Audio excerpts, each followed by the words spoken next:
From Bears Last Stand to Saban's empire, we built the league, broke the mold, and rewrote the code. Crimson Tide, unstoppable, undeniable, untouchable. 7-9 champs, goal line stand. Barry Cross made Penn State fold their hand. Chile ran, Ogilvie danced. Sugar Bowl glory, banner advance. Ray Perkins brought Venice wrath. 3-time All-American cleared the path. Bill Curry's crew, Siren Stacy's fire. Feet steep crown, Crimson never tired. Gene Stallings, 9-2 reign. Teague stripped Miami, left them in pain. Jay Barker, Lassick, Odin Tide. Langham locked down, Thorpe took flight. We're nothing but a winner. The best to ever do it. Crimson Tide rolls deep. No one can outdo it. Built for the lights, bred for the fight. We don't chase greatness, we define it right. Saban touchdown, turn fire to flame. 6 rings later, they chant his name. And Graham ran wild, first Heisman won. 2009 Texas came undone. Ooh, roll tide, everybody. Roll tide, gather around. I want to talk about this doggone thing they're trying to do, man. But first, we want a moment of silence for Mr. Terrion Arnold. Oh, Lord. Let this man walk in righteousness, and may he have better friends than Michael Vick. Listen up, y'all. I've been looking at these doggone headlines about the college football playoff expansion, and it feels like the rest of the country is just trying to build a bigger boat because they're tired of getting eaten by the same shark every single year. You know what I'm saying? But if you keep jumping in the water, that's what's going to happen. Keep going out there. No, ain't no sharks in the Gulf of America, Mexico, whatever you want to call it. No, go on out there. Keep stay out there. Matter of fact, go shave before you go out there. Go get your feet done, and get the little blood particles done. No, just come on out there. But the suits in the front offices, they're talking about moving from a 14 playoffs, from the 12-team playoffs, then going to 14, and now we got the Big Ten whispering about a 24-team playoff bracket. Like this is some kind of it's almost like a participation trophy, but with as much money as they spend, that might not be a bad idea. Now they can call it sharing revenue, format optimization, all they want, but we know this is just a desperate attempt to find a mathematical equation where Alabama doesn't end up holding the trophy at the end of the year. The crystal ball, the trophy, the placket, whatever it is. Number 19 through 26. They just don't want us to get it. Whether it's 412 or, 44, it don't matter because the math is always leads to the same result. The Crimson Tide marching into your stadium and leaving nothing but broken dreams and sad mascots in our wake. Because I'm telling y'all, 2026, DeBoer Domination begins. Oh yeah, you ain't gotta believe me. Just wait. So if you want to give us more ways to get into the dance, you just give us more opportunity to show that show the world that Tuscaloosa is the center of the football universe, and everyone else is just revolving around our beloved program. Think about it. It could be a down year. Alabama makes the 21st spot, and we down because we just reloading, and then by the end of the season, they got all this experience, and we go from number 21 to the national title. That'll be so sad for so many people. But it'll be a celebration in T-Town that we're expecting. So let's break this thing down. The 14-team proposal is coming for the 2026 season. It basically means, get a giddy-up clause for the SEC and the Big Ten to claim their rightful seat at the head of the table. The latest rumor suggests that 3 automatic bids for the SEC and 3 for the Big Ten. And then I got a couple for the others, which is just a fancy way of saying, guarantee a spot to ruin everybody's Christmas. Slap you upside the head. You ever had those uncles come to your house on them holidays.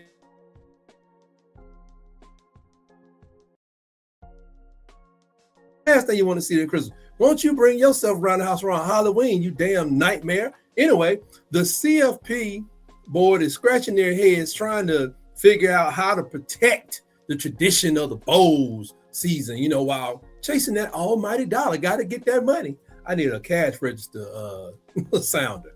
But they forget that the tradition in the South means like winning titles. That's what we all about. Not just showing up for a nice gift, suite, or swag bag. You know, they want to give, you know, the top 2 seeds a bye week.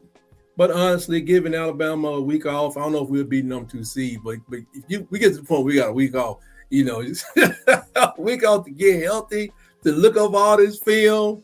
It's like somebody called I don't know who handles human rights violations, because you know the United States is out of that business altogether. And don't get me started on this Big Ten proposal, man. I'm so sick of the Big Ten. Oh my God, we got to get back to our rightful spot. See, Alabama steps back. And then what does everybody else do? They fall back too. I just gotta say, many of you guys in the SEC have been a huge disappointment to me. We bring you the GOAT. He gives you the blueprint, and then you let everybody else in the world come and use the blueprint against all of us. But the problem is we benefited from Saban while you did not learn a dang thing. And that, my friend, is pitiful. Anyway, now this fan fiction written by the Big Ten, they're talking about more automatic qualifiers and expanded brackets to ensure their overrated programs don't get left out of the cold, you know, when the last 2 games come up, you know, when they drop that doggone bracket, they want to make sure as many Big Ten teams are in there, thus guaranteeing themselves what? More dollar bill, yo. You can expand the field until every school in the nation is you know, that everybody got a helmet, put them on the bracket. You know what I'm saying? Let's start it off week 5. You know, all you're doing is prolonging the inevitable when the elephant comes through the room. And some of our friends from the SEC, I'm gonna say it. We got some powerful teams in the SEC. We come stumping through there with Georgia, or we come stumping through there with LSU. I don't believe in Lane Kiffin. I'm gonna put it on Sark. I'm gonna put it on Elko. We come stumping through there. I ain't trying to be funny. All you're doing is making this thing worse for yourselves. But you'll get your paychecks. You know what I'm saying? These teams, man, just chess pieces, man, being moved around. You know, who gets the honor of being dismantled by the Crimson Tide or one of our SEC pals? That's what I want to know. You know, while you're sitting on a national stage and you got mamas and grandmamas crying, and the babies crying in the back. I can't believe they did cuz like that. Yeah, we did them like that. Destroyed them. But y'all in the SEC, man, y'all got those teams, y'all got to pick it up, man. I'm not saying that y'all got to be great, but y'all got to be, come on, man. We got 9 wins. We got 10 wins. Focus on the losses if you want to. I choose not to. I'm just telling you. What if this man goes to 3 losses? What if this man goes to 2 losses? And some of y'all need to get to 4 losses. Sheesh. They're talking about revenue distribution and giving the Big Ten conferences a bigger slice of the pie. Or the Big 2 conferences, I'm sorry, a bigger slice of the pie, which I guess is fair because they're the ones that's baking the pie for the most part. Everybody's showing up to see Alabama, we know that, and a few other teams out there. But buying the oven and setting the table while everyone's is just begging for scraps, the SEC is the engine that drives the entire sport. Let's be honest. I watch Texas A&M. I watch LSU and laugh. I watched Florida get dismantled for the last 10 years and laugh. Definitely watch Georgia. Much respect to them dogs out there. I love to see the snitches of Tennessee get destroyed. And who else? Oh yeah, I watch Auburn. Whatever they're doing. I have watched Ole Miss. I really didn't watch. Well, I didn't watch much Ole Miss. And who's another team out there I watch? Oh yeah, I used to watch South Carolina a lot. But and it's just me. I'm biased. But how many of y'all out there in non-SEC land, how many of y'all watching Iowa? I like watching Iowa because I know it's defense. It's like watching paint dry. But I know most of y'all don't like it. If you watch Penn State, you was just laughing. You was trying to laugh, figure out what Coach Franklin is doing. And if you know, especially after he got fired. I don't watch Maryland games. I don't watch Stanford games. UCLA is a joke. Oregon is exciting. I don't know what is Washington still in. Are you still playing football? I don't know. And nobody watching these teams. People in Washington don't watch that team. But anyway, that's what they want to do. The SEC, like I said, driving the sport, driving the entire sport. You know, Alabama and several other teams, they provide that high octane fuel that makes the entire engine just roar louder than a stadium full of barking fans, Georgia fans who can't admit we're still your daddy. Y'all beat our butt though. Y'all beat our butt, but we still your daddy. Anyway, the revenue model for 2026 and beyond is designed to keep powerhouses at the top. And while the critics moan about parity, I say parity for this is for people who don't know how to recruit 5-star talent. Maybe in a lot of cases, it ain't even that. It's for people who just can't coach. Because I do believe that coaches at Tulane and Memphis, somebody gonna stick and stay one day and hit somebody upside the head. To me, I know they're in the Big 12, but if Texas Tech turned the corner, anybody can. And you better watch out for these kids that's just jumping into the game. I mean, like Sacramento State. I don't know why. Shaq put money into them. Steph Curry has put money into them. I know Shaq's sons play basketball out there, but now they joining this. What are they joining? The MAC.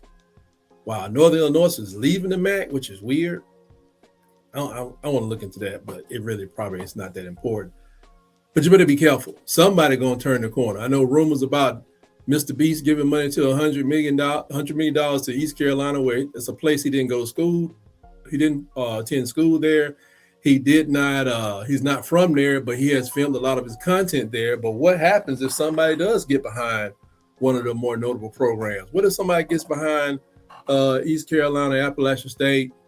You know, people that already kind of made a mark for themselves in college football. What if somebody does get behind them, put some money behind them, and then next thing you know, you've been the sucker in a Power 4 conference that have you got them on your schedule for I don't know, they come to your house twice, and you get smoked out both times because these people now have $80 million sitting there to deal with. You know, so it could happen. But they better, like I say, whatever you're doing, you better pack a lunch, bring some extra padding because, when you play the Crimson Tide going forward, I'm not going to apologize for the excellence that you're about to see. Yeah, you saw some real shaky things from one major unit on our team, which caused the whole team to kind of collapse. But over the next decade, we're going to see more Tide appearances in the playoffs. More Tide appearances than there are Waffle Houses in the state of Alabama, and that's a lot. The format might change, the logos may shift around, the contracts may get larger, but the standard at the capstone, DeBoer Domination, I'm calling it, I'm dubbing it now, remains the absolute pinnacle of the sport. And if you don't believe me, just watch. What's that guy say? Don't believe me, just watch. Yeah. Bruno Mars, yeah. I see the other fan bases getting excited about the 12-team field, thinking that, we got a chance. We're gonna get into it. Hey, you got a chance at 24. You got a chance to get your chest run through. See, because I kind of like how things are working out. Alabama got totally trucked in the playoffs. They got trucked in the SEC. So if you think that's how we're going to stick and stay, you're out of your mind. People forgetting about that in a longer tournament, depth is always, is an issue. And nobody has the depth that we have, as far as I'm concerned. Maybe about 3 or 4 other teams. Maybe even 6. But 2 of those teams' coaches kind of, they're questionable, all right? And especially when you talk about a developmental pipeline as well. Like I said, we fixed a key piece. I'm saying it's fixed. I'm calling it done. You wait for our offensive line not to provide no rushing yards and not to provide any pass protection. You're nuts. You got to remember that offensive line almost had a guy sitting in New York waiting to see who won the trophy. Everything fell apart after game 7 or 8. So we ain't that far off. See, our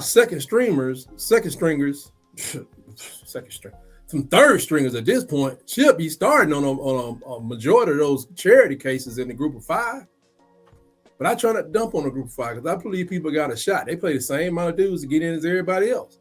So go ahead, CFP committee, give us a 14-team bracket or give us a 24-team circus. It don't change the final destination of where I think my team is headed to add number 19 to the trophy case.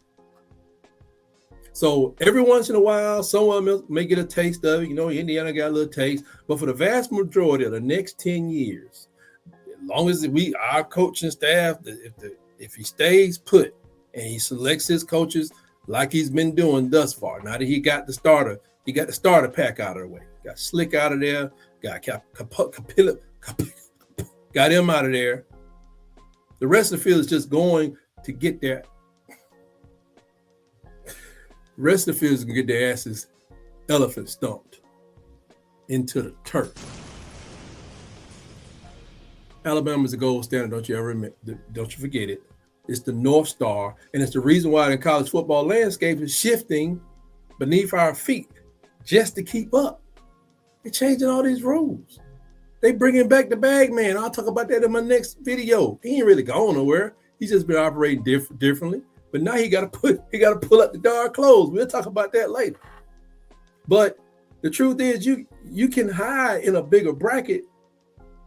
You can run into a different seating position or what I can say. Put everybody in there.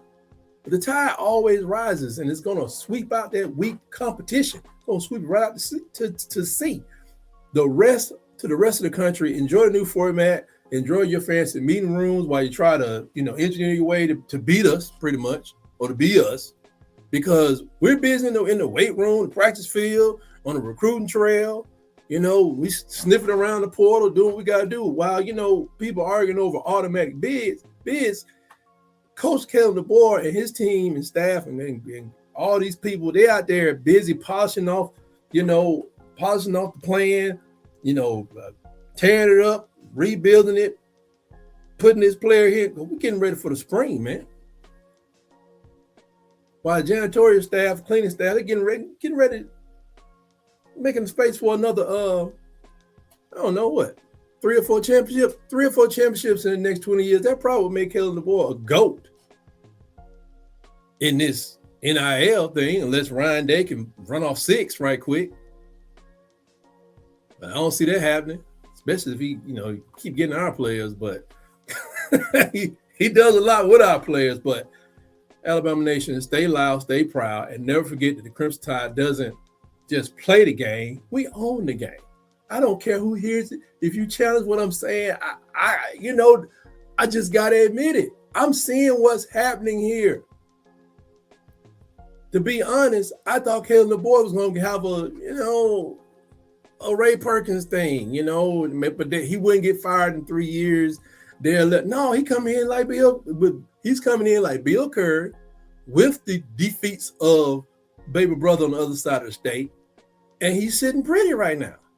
Everybody keep counting losses, but go back in time. Look at all the coaches that we've had. Just go back. Just look at their first 2 seasons. Just count the losses if you want to. It should be scary to people that he ain't looking that bad. When it comes to losses, all he got to start doing is go in a different direction. Like I said, I got him winning 2 additional games next year. Question is, would that be in the playoffs? Would that be in the regular season? I would hate to go to the playoffs undefeated, win the SEC championship, win a playoff, then lose in the playoffs first game. I would hate that. I would hate being, 13-0 and end the season 13-1. So I said, at the very least, I want to see this man be 14-2, 15-2. I take whatever 2s I can get. Like I said, 2 additional wins means 13. What if you lose the SEC championship? What if you don't even go to the SEC championship? Oh my God, that's what I would love. We won't even go to the SEC championship. Get into the SEC, get into the playoffs. Then just win. Just win 2 games, and then maybe it gets too thick.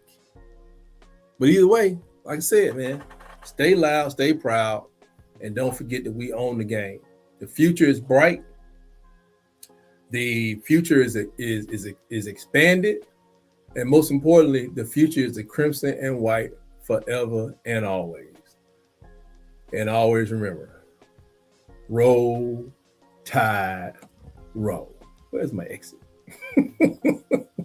Cold nights, bright light, coming like armor, legacy heavyweight on our shoulder. Memory deep like our tracks in the snow. We don't flinch when the pressure get colder. Veterans talk, young one listen. Every snap got a purpose, no guessing. Calculated steps, we don't rush fate, we dominate space. Yeah, we bend it. Herd mentality, strengthen the circle. Protect the middle, that's how we nurture. Built through contact, for the repetition. Every mile paid for with conviction. 100 toes, Savannah strong. We move together, can't go wrong. No pain and no fear when the storm come on. Crimson bloodline, we carry on. 100 toes, Savannah strong. Together, can't go wrong. No pain and no fear when the storm come on. Crimson bloodline, we carry on. Tons of tough, Savannah strong. Heavy footsteps when we roll along. Absolute power when we lock and form. Not here to compete, we here to conquer. Man, no vicious, come under fire. Eyes like them when the noise get louder. Opposition foe when it will get tested. We don't blink, we don't get desperate. Strength show quiet, never flashy. Trench show violence, cold and classic. We overwhelmed without the chaos. Dominate ground, yeah, that's status. Championship habits passed hand to hand. From wireless to now, that standard stands. History talk, but the future answer. Every down feel like a slow moving avalanche. Tons of tough, Savannah strong. One heartbeat when the past come on. Built for the war when the nights get long. Crimson tide, yeah, the true live on. Tons of tough, Savannah strong. Ice in the veins, final along. Shortcuts taking your word at done. This ain't a moment, it's a dynasty run. Adjust to the field, adjust to the foe. Tempo switch like the wind and snow. Every scheme bend, every plan flex. We evolve while they still try to guess. Close the ranks when adversity hit, communication tight. Every detail crisp, no fracture line when the pressure spike. We get stronger in the hardest fights. Herd move forward, never retreat. Every block laid like concrete. You feel us coming for you. See that low end rumble of inevitability. Ooh, patience in the grind. Ooh, greatness take time. Through the cold, through the heat. Every step was meant to be. From the tundra to the throne. From this family, we grown, unified. When we arrive, battle tested, built to survive. No shortcuts, no bow shine. Every title earned in Alabama time. Repetition made us iron strong. Same song played all season long. We don't chase noise, we chase ring. Move slow, but everything break when we swing. Let the lead, young ones ride. That's our program, never dies. Final crossing, see the end zone glow. Hold her standing, ready to go. This ain't hope, it's destiny. Written in steps, you can feel beneath.